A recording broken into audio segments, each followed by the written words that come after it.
हरिहन्ताणम् नमो सिद्धाणम् नमो आयरीयाणम् नमो वज्रायाणम् नमो लोये सवसाहुणम् यस्य स्वयं स्वभावाप्ति प्रभावे कृष्णकर्मणः तस्मै संज्ञानरूपाय नमोस्तु परमात्मने। 1008 श्री मूलनायक आदिनाथ भगवान की जय। द्वासांग जिनवाणी माता की जय। आचार्य श्रेष्ठ आचार्य गुरुवर श्री 108 पूज्यपाद महाराज की जय। आचार्य श्रेष्ठ आचार्य गुरुवर श्री 108 विद्यासागर जी महाराज की जय। जगत पूज्य निर्यापक श्रमण मुनि पुंगव श्री 108 सुधा सागर जी महाराज की जय। समस्त मुनि संघ की जय। इष्टोपदेश ग्रंथ के स्वाध्याय की श्रृंखला में आज हम सभी पुनः 2 श्लोकों का अर्थ समझेंगे। पिछली कक्षा में हम लोग समझ रहे थे आत्मा का ध्यान कैसे करना चाहिए, आत्मा का ध्यान करने का फल क्या होता है। अज्ञानी जीव की उपासना करने से अज्ञान की प्राप्ति होती है और ज्ञानी की संगति करने से ज्ञान की प्राप्ति होती है। यह वचन सुप्रसिद्ध है, जिसके पास जो होता है वो वही देता है। यदि हम शरीर की सेवा में लगे रहेंगे, जड़ पदार्थों के संयोग में जड़ पदार्थ की सेवा में लगे रहेंगे, तो हमें निश्चित रूप से आगामी भवों में इस शरीर का साथ ही प्राप्त होगा। हमारी आत्मा कभी मुक्त नहीं हो पाएगी। और यदि हम ज्ञानी पदार्थ जो चेतन आत्मा है, उस चेतन आत्मा की संगति करेंगे, उसका ध्यान करेंगे, उसका चिंतन करेंगे, तो हम विषय भोगों से छूट करके हमारी आत्मा एक दिन सिद्ध पद को प्राप्त हो जाएगी। आत्मा का ध्यान का पात्र कौन है, कैसे होता है, तब इन्होंने बताया था अपनी इंद्रियों को संयमित करके, मन को एकाग्र करके आत्मा का ध्यान करे। कहाँ स्थित होकर के? आत्मा में स्थित होकर के। किसके द्वारा? आत्मा के द्वारा। मतलब आत्मा के द्वारा आत्मा का ध्यान आत्मा में स्थित होकर के करे। शर्त क्या दी? इंद्रियों को संयमित करना है और मन को वश में करना है। इस आत्म ध्यान से होगा क्या? तो उन्होंने बताया था परिसय आदि अविज्ञानात्। इस आत्म ध्यान करते समय अध्यात्म योगेन, आत्मा का ध्यान करते समय यदि परिसय और उपसर्ग आदि का हमें ज्ञान ही नहीं हो रहा है, हमें अनुभव में ही नहीं आ रहा है कि हमारे ऊपर कोई उपसर्ग हो रहा है, हमारे ऊपर कोई परिसय आदि हम सहन कर रहे हैं, हम कहाँ बैठे हैं, कहाँ हमारे शरीर में कोई कष्ट पहुंच रहा है, जब शरीर के कष्ट का कोई भी अनुभव नहीं होता है, तब जाकर के आश्रव को रोकने वाली अर्थात संवर पूर्वक निर्जरा होने लगती है। शीघ्र आंसू जाए थे, आंसू का मतलब बताया था शीघ्र होने लगती है। असंख्यात गुण श्रेणी निर्जरा उनके होने लगती है। जितने भी वृत्ति होते हैं उनके प्रति समय असंख्यात गुण श्रेणी निर्जरा होती है। और सामायिक आदि के काल में जिस समय आत्म ध्यान कर रहे हो उसमें तो और ज्यादा निर्जरा प्रति समय होती है। तो आत्मा के ध्यान का फल क्या है? इससे कौन सी निर्जरा हो रही है? संवर पूर्वक निर्जरा। हमने बताया था निर्जरा तो हम आपके भी हो रही है, प्रति समय हो रही है, लेकिन जितने कर्मों का हम क्षय करते हैं उससे कहीं ज्यादा कर्मों का हम बंध कर लेते हैं। क्यों? क्योंकि हम रागद्वेष परिणाम करते हैं, क्योंकि हम पर पदार्थों से संयोग करते हैं, उनसे एक संबंध स्थापित करते हैं और उस पर पदार्थों के संबंध से रागद्वेष परिणति होती है और रागद्वेष से कर्मों का बंध होता है। तो आश्रव भी चल रहा है और निर्जरा भी हो रही है, इसलिए हमारी आत्मा को कोई फर्क इससे नहीं पड़ता। आत्मा को फर्क किससे पड़ेगा? संवर सहित करे तप प्राणी मिले मुक्ति रानी। संवर सहित जब निर्जरा होती है तब जाकर के उससे हमें मोक्ष रूपी लक्ष्मी की प्राप्ति होती है। तो यो आत्मा का ध्यान है। इस आत्मा के ध्यान से जब परिसय उपसर्ग आदि का ध्यान ना रहे तब जाकर के संवर पूर्वक निर्जरा होती है। वो निर्जरा हो कैसे जाती है? निर्जरा में जो कारण है वो कारण है कि हमारा संबंध जो है, अभी तक हम जो संबंध बनाए हैं वो इस शरीर से बनाए हैं। हम मकान संपत्ति आदि से अपना संबंध बनाए हैं, हम अपनी पत्नी पुत्र आदि से संबंध बनाए हैं। लेकिन जब यही संबंध आत्मा के साथ स्थापित हो जाता है तो फिर कर्मों की निर्जरा होना प्रारंभ हो जाती है और कर्मों का बंध रुक जाता है। आगे के श्लोक में इसी तरह के विचार आचार्य पूज्यपाद स्वामी रख रहे हैं। पहले हम इस श्लोक का उच्चारण करेंगे, फिर इसके बाद इसका अर्थ समझते हैं। कटस्य कर्ताहमिति, कटस्य कर्ताहमिति संबंधः स्याद्द्वयोर्द्वयोः, संबंधः स्याद्द्वयोर्द्वयोः ध्यानं ध्येयं यदात्मैव, ध्यानं ध्येयं यदात्मैव संबंधः कीदृशस्तदा, संबंधः कीदृशस्तदा कटस्य कर्ताहमिति, कटस्य कर्ताहमिति संबंधः स्याद्द्वयोर्द्वयोः, संबंधः स्याद्द्वयोर्द्वयोः ध्यानं ध्येयं यदात्मैव, ध्यानं ध्येयं यदात्मैव संबंधः कीदृशस्तदा, संबंधः कीदृशस्तदा। एक बार आप लोग पढ़ें। कटस्य कर्ताहमिति संबंधः स्याद्द्वयोर्द्वयोः, ध्यानं ध्येयं यदात्मैव संबंधः कीदृशस्तदा। यहां बता रहे हैं, देखें ध्यान से। कटस्य कर्ता अहम इति। कटस्य, कट बोलते हैं चटाई को, जो चटाई आदि हम बिछा करके जिस पर बैठते हैं उसको हम कट बोलते हैं संस्कृत में, चटाई। तो इस चटाई का कर्ता यानी बनाने वाला मैं हूं, अहम, अहम यानी मैं हूं। ऐसा संबंध स्यात् यानी होता है द्वयोः, द्वयोः दो भिन्न भिन्न वस्तुओं में। मैं अलग हूं, चटाई अलग है। तो मैं अलग हूं, चटाई अलग है, इसलिए इन दो वस्तुओं में जो पृथक पृथक थी उनमें ये संबंध बन जाता है कि इस चटाई को मैंने बनाया। बनाने वाला मैं हूं और जो वस्तु का निर्माण हो रहा है वो अलग है। तो कटस्य कर्ता अहम इति, इस चटाई का कर्ता मैं हूं, ऐसा संबंध दो भिन्न भिन्न पदार्थों में पाया जाएगा। जैसे यह मकान मैंने बनाया, ये घर मैंने बनाया, ये खाना मैंने बनाया, ये कपड़े मैंने बनाए, ये जितने भी पर पदार्थ हैं उन पदार्थों से एक संबंध स्थापित होता है। कब संबंध स्थापित होता है? जब दो भिन्न भिन्न पदार्थ होंगे तो संबंध बन जाएगा। लेकिन ध्यानम ध्येयम यदा आत्मा एव, यहां क्या लिखा है? यदा, फिर आत्मा, फिर एव। यदा यानी जब, आत्मा एव आत्मा ही, ध्यानम आत्मा ही ध्यान है, आत्मा ही ध्येय है और आत्मा ही ध्याता है। जब आत्मा का ही ध्यान करना है, आत्मा ही ध्यान करने वाली है और जो क्रिया हो रही है ध्यान की वो भी आत्मा कर रही है। तो संबंधः कीदृशः तदा, तदा यानी उस स्थिति में संबंधः कीदृशः, कौन सा संबंध होगा? अर्थात कोई भी संबंध नहीं होगा।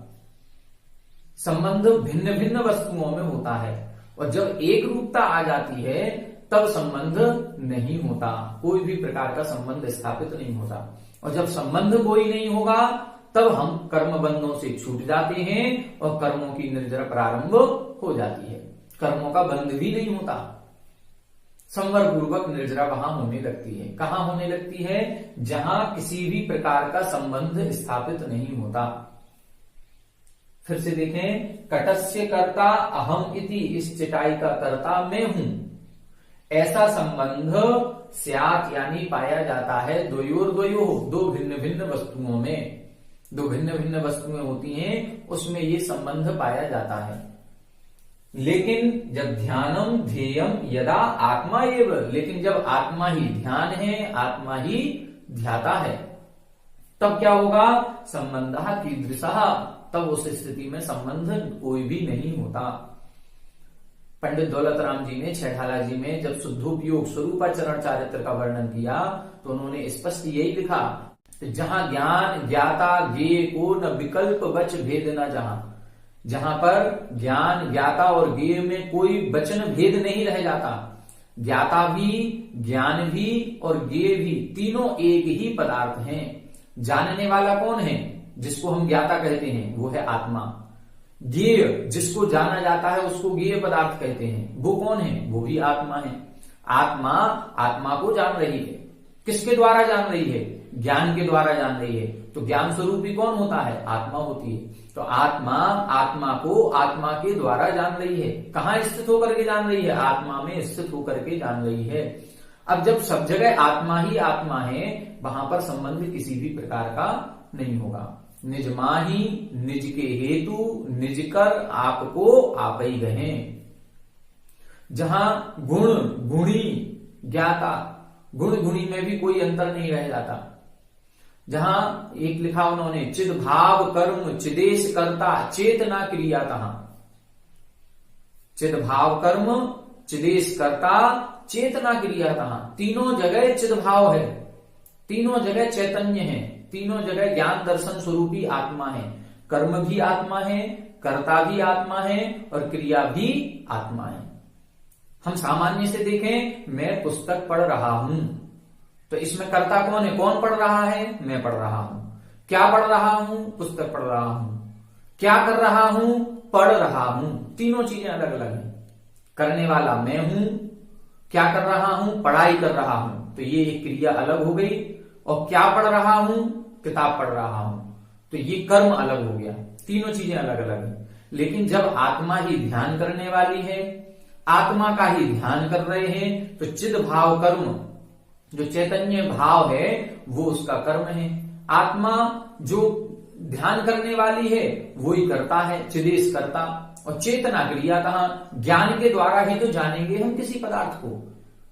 बिना ज्ञान के किसी पदार्थ को जानना संभव नहीं है। और ज्ञान क्या है? ज्ञान ही तो हमारी इस आत्मा का असाधारण लक्षण है।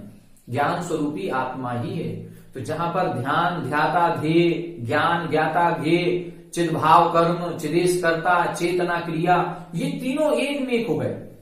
अब जब तीनों एक में एक हो जाएंगे, तीनों अभिन्न अखिन्न शुद्ध उपयोग की निश्चल दशा, अब अभिन्न हो गए, इनमें कोई भेद नहीं रह गया। जब कोई भेद नहीं रह जाता है उस समय कोई भी प्रकार का संबंध नहीं है। और जहां संबंध नहीं है वहां पर राग द्वेष नहीं है। जहां राग द्वेष नहीं है वहां कर्मबंध भी नहीं है। जहां कर्मबंध नहीं है वहां ही संवर और निर्जरा होती है। तो इस श्लोक में इन्होंने ये बताया कि आत्मा का ध्यान हमें कैसे करना है। आत्मा का ध्यान ऐसे करना है कि जब ये तीनों चीजें एक में एक हो जाएं, हमें शरीर का भी ध्यान ना रहे। मेरा ये शरीर है, शरीर का भी ध्यान नहीं रहे। शरीर को सियालनी खा रही है, शरीर पर लोहे के गर्म आभूषण पहनाए जा रहे हैं, ऊपर जलती हुई सिगड़ी रख दी गई, गले में मरा हुआ सर्प डाल दिया गया। कितने सारे उपसर्ग मुनियों के ऊपर हुए हैं। कमठ बड़ी बड़ी शिलाएं फेंक रहा है, सब कुछ हो रहा है, लेकिन हम अपने आत्म ध्यान से डिगेंगे नहीं। हमें पता ही नहीं चलेगा। डिगना कब होता है? जब हमें पता चलता है, तब हमें डर लगेगा। जब हमारा शरीर के प्रति राग होगा तो हमें शरीर के कष्ट का अनुभव होगा। लेकिन जब शरीर से ही राग खत्म हो गया, जब आत्मा का ध्यान कर रही है, शरीर में कुछ है ही नहीं, शरीर से संबंध ही नहीं है, तब किसी भी प्रकार का अनुभव नहीं होता है। और जब उपसर्ग परिसहों का अनुभव नहीं होता है तो फिर संवर पूर्वक निर्जरा शीघ्र ही होने लगती है। तो जो पिछला श्लोक हमने देखा था, परिसाहाद्य विज्ञानादाश्रवस्य निरोधिनी जायते ध्यात्म योगेन कर्मणा मासु निर्जरा, उसी के साथ में इस श्लोक का भी अर्थ लगाना है। वो जो परिस्थिति बताई है कि संवर पूर्वक निर्जरा शीघ्र होने लगती है, वो कैसे होने लगती है, वो ये इस श्लोक ये उसका पुष्टिकरण करता है कि जब तक ध्यान और ध्याता और ध्येय इन तीनों में एकता नहीं आएगी तब तक हमारी संवर पूर्वक निर्जरा नहीं होगी। इसी को शुद्धोपयोग कहा जाता है, इसी को निर्विकल्प समाधि कहा जाता है, इसी को अभेद रत्नत्रय कहा जाता है, इसी को वीतराग चारित्र कहा जाता है। और यही परिणति शुक्ल ध्यान में होती है। ठीक है, तो आज ये इस श्लोक में हमने क्या समझा? कटस्य कर्ता अहम इति। जहां पर ये विचार आएगा कि इस चिटाई का बनाने वाला मैं हूं, तो चिटाई अलग है, मैं अलग हूं। जहां पर ये कर्ता और कर्म का संबंध भिन्न भिन्न पदार्थों में होगा वहां संबंध होगा, और संबंध होगा तो फिर कर्मों का बंध होगा। संबंध तीन प्रकार का होता है। एक होता है तादात्म्य संबंध, एक होता है संश्लेष संबंध, और एक होता है संयोग संबंध। तादात्म्य का मतलब उसी रूप हो जाना। जैसे हमारी आत्मा का ज्ञान दर्शन, हम ज्ञान दर्शन को आत्मा से अलग नहीं कर सकते। जैसे अग्नि की उष्णता, जैसे पानी की शीतलता, जैसे स्वर्ण में पीलापन। अब स्वर्ण से हम पीलापन अलग नहीं कर सकते, पीत वर्ण को अलग नहीं किया जा सकता, वो उसका गुण है। तो इसको बोलते हैं तादात्म्य संबंध। गुण गुणी का जो संबंध होता है वो तादात्म्य संबंध होता है। एक होता है संश्लेष संबंध। संश्लेष संबंध उसे कहते हैं जो अनादिकाल से चिपका हुआ है, मिला हुआ है, एक मेक हो रहा है, फिर भी जिसको अलग किया जा सके। जैसे हम दूध में पानी मिला देते हैं, अब दूध में पानी मिलाने के बाद अब दूध और पानी एक मेक हो गया, ये संश्लेष संबंध है। दूध पानी एक में हो जाने के बाद इसको अलग किया जा सकता है क्या? हाँ, किया जा सकता है। उसको अग्नि पर गर्म करेंगे, पानी पानी भाप बन करके उड़ जाएगा, दूध दूध रह जाएगा। इसी तरह से हमारी आत्मा और कर्मों का जो संबंध है ये संश्लेष संबंध कहलाता है। आत्मा और शरीर का जो संबंध है ये संश्लेष संबंध है। जब तक संसार में रहेंगे इस शरीर से, इन कर्मों से हमारा संबंध बना हुआ है, आत्मा का संबंध कभी नहीं छूटा।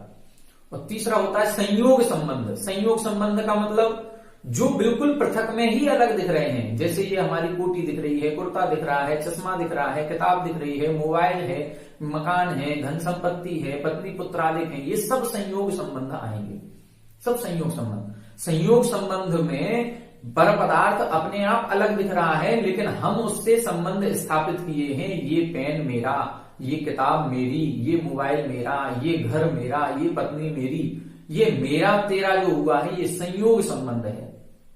शरीर से संबंध, शरीर से संबंध भी मेरा, ये मेरा शरीर, ये संश्लेष संबंध है, ये छूटेगा नहीं ऐसे।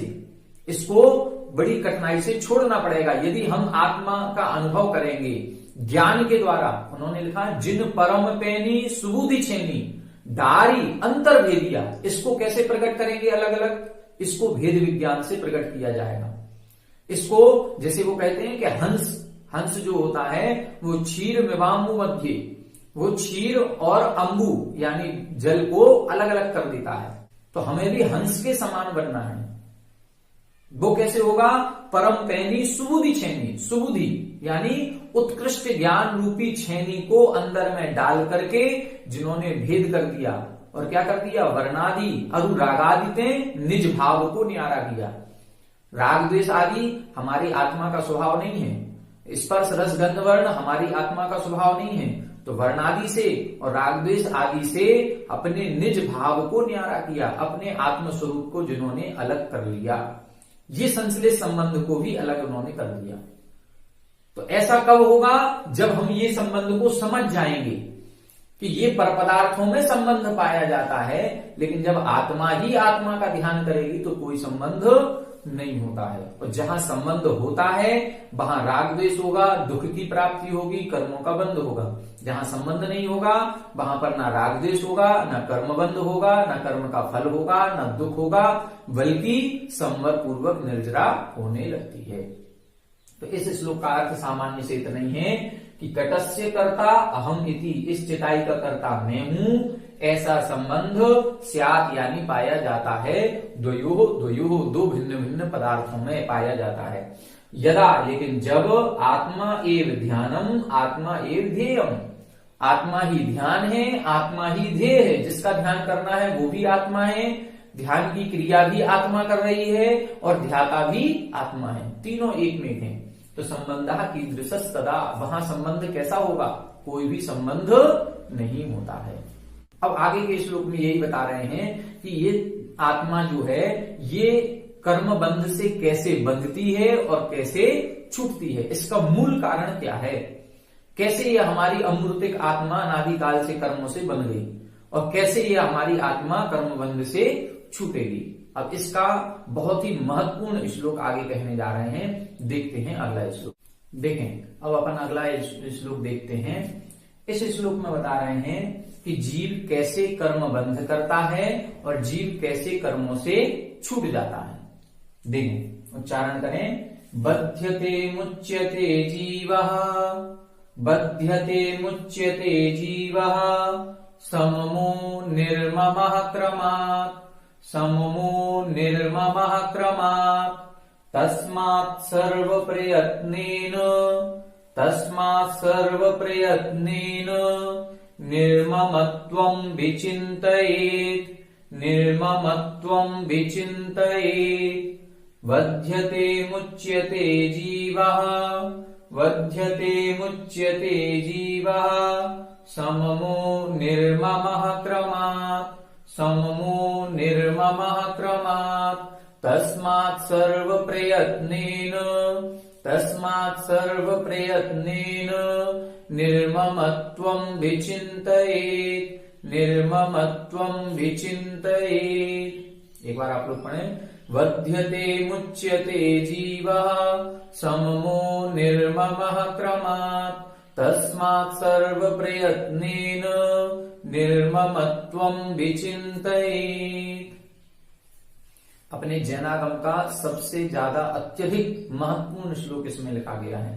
इसमें एक ही श्लोक में कर्म बंधन का और मुक्ति का दोनों मार्ग इन्होंने स्पष्ट कर दिए। कैसे यह जीव कर्म बंध से बंधता है और कैसे यह जीव कर्मों से छूट जाता है। बहुत ही सरल उपाय देखें, बध्यते मुच्यते जीवः, जीवः यानी यह आत्मा, बध्यते कर्मों से बंध को प्राप्त होती है और मुच्यते यानी छूट जाती है। आत्मा कर्मों से बंधती है और कर्मों से छूटती है। कैसे? क्रमात् यानी क्रमशः। क्रमशः क्या? पहले लिखा सममो, सममो का मतलब है ममत्व सहित होने से, और निर्ममः यानी ममत्व रहित होने से। ममत्व किसे कहते हैं? यह मेरा है, यह तेरा है। ये जो मेरे तेरे का भाव होता है, राग द्वेष परिणाम होता है, मोह का परिणाम होता है, यह ही ममत्व कहलाता है। इसी को मूर्छा भाव कहते हैं, मूर्छा परिग्रह, मोह परिणाम। तो यही सममो, ममत्व सहित जीव बंधन को प्राप्त होगा। निर्ममत्व, ममत्व से रहित जीव मुच्यते यानी छूट जाता है। क्रमात्, क्रमशः लगाना है। पहले लिखा बध्यते तो पहले लिखा सममो, तो सममो यानी ममत्व सहित होने से बंधता है। फिर लिखा मुच्यते, इधर लिखा निर्मम, छोड़ देने से, मोह रहित परिणामों से यह जीव मुच्यते कर्मों से छूट जाता है। एक लाइन में इन्होंने पूरी बात कह दी। कैसे? ममत्व सहित होने से कर्म बंध है और ममत्व रहित होने से निर्जरा होती है। अब क्या करना चाहिए? लिखा तस्मात्, इसलिए, सर्व प्रयत्नेन, संपूर्ण प्रयासों के द्वारा, जैसे बन सके वैसे, तस्मात् सर्व प्रयत्नेन, संपूर्ण प्रयत्नों के द्वारा, निर्ममत्वं विचिन्तयेत्, निर्ममत्व होने का विचार करना चाहिए। हमारे जीवन में कई घटनाएं घटती हैं, सुबह से लेकर के रात तक। हमारे स्वयं के जीवन में भी घटती हैं, दूसरों के जीवन में भी घटती हैं। हम स्वयं के अनुभव से यदि सारी चीजें सीखेंगे तो जिंदगी कम पड़ जाएगी।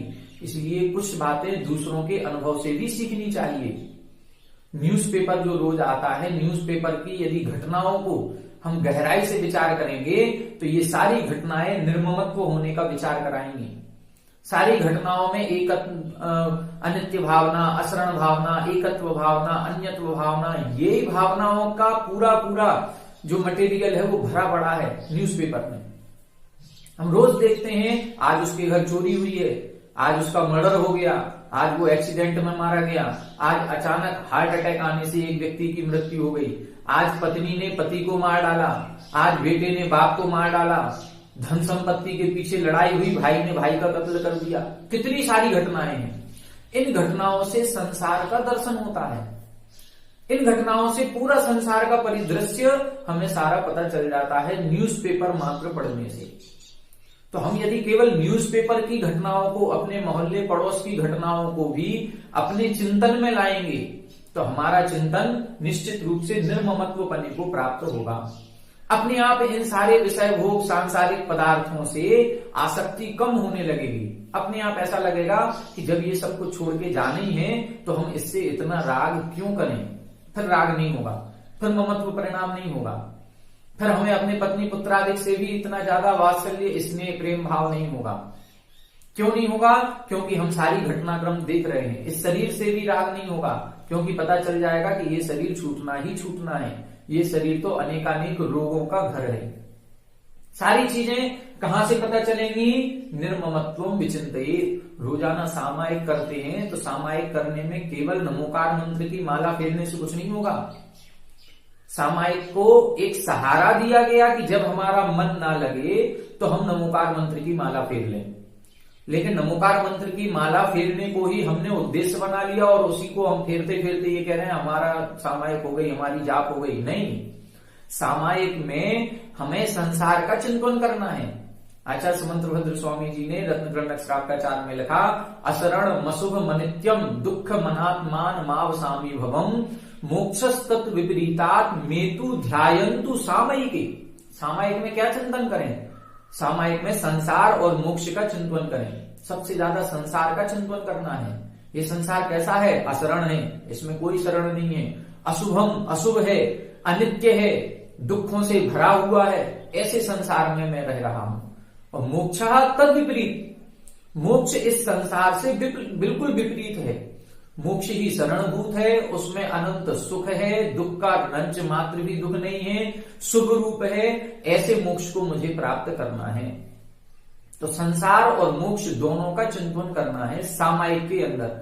तो सामायिक के अंदर 5 मिनट के लिए जब अकेले एकांत में बैठे तो इन्हीं घटनाओं के बारे में चिंतन करें कि जब सामने वाले किसी पड़ोसी को अटैक आ गया और वो अचानक से रात में सोया और सो करके सुबह उठा तो उठा ही नहीं, उसके मरण हो गया। अब रात भर में जितनी जिंदगी भर उसने जो जोड़ा था, कमाया था, सब कुछ अचानक से एक क्षण में छोड़ करके चला गया।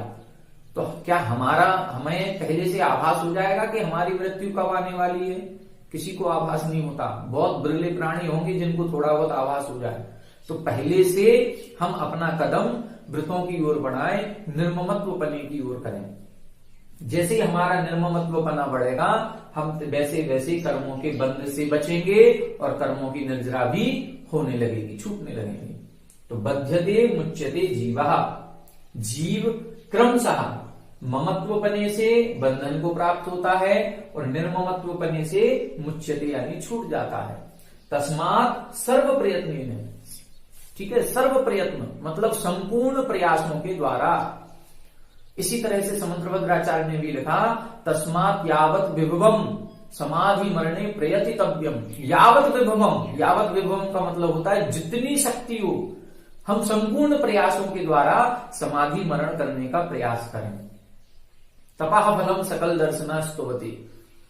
उन्होंने समाधि मरण को, सल्लेखना को तपाह फलम, पूरे जीवन भर के तप की साधना को सल्लेखना कहा।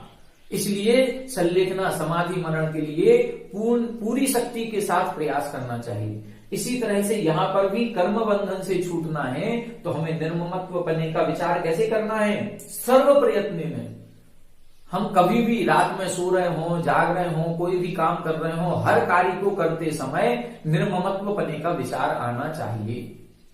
जब निर्ममत्व पने का विचार आएगा तो धीरे धीरे हम इन परिग्रह आदि से दूर होते जाएंगे और अपनी आत्मा की ओर निकट आते चले जाएंगे। तो निर्ममत्व पने का विचार करना चाहिए। आगे के 4-5 श्लोकों में अब आचार्य महाराज बताएंगे कि निर्ममत्व पने का विचार कैसे किया जाता है। तो आगे के 4-5 श्लोक इसी निर्ममत्व पने के विचार के हैं। कई लोग समझ नहीं पाते कि हम निर्ममत्व पने में क्या विचार करें। तो आचार्य पूज्यपाद स्वामी स्वयं बता रहे हैं अगले श्लोकों में। अगले श्लोक अपन अगली कक्षा में पढ़ेंगे। उसमें 2-3 श्लोकों में हम आपको बताएंगे कि निर्ममत्व पने में क्या विचार करना चाहिए, कैसा चिंतन करना चाहिए। हमें प्रतिदिन कम से कम 5 मिनट, 10 मिनट, 15 मिनट जितना समय है उतने समय पूजन पाठ के अलावा, सामायिक करने के अलावा एकांत में बैठ करके अपने इन निर्ममत्व पने का विचार करना चाहिए। अब आगे की कक्षा में आपसे फिर मुलाकात होगी। तब तक के लिए सभी को जय।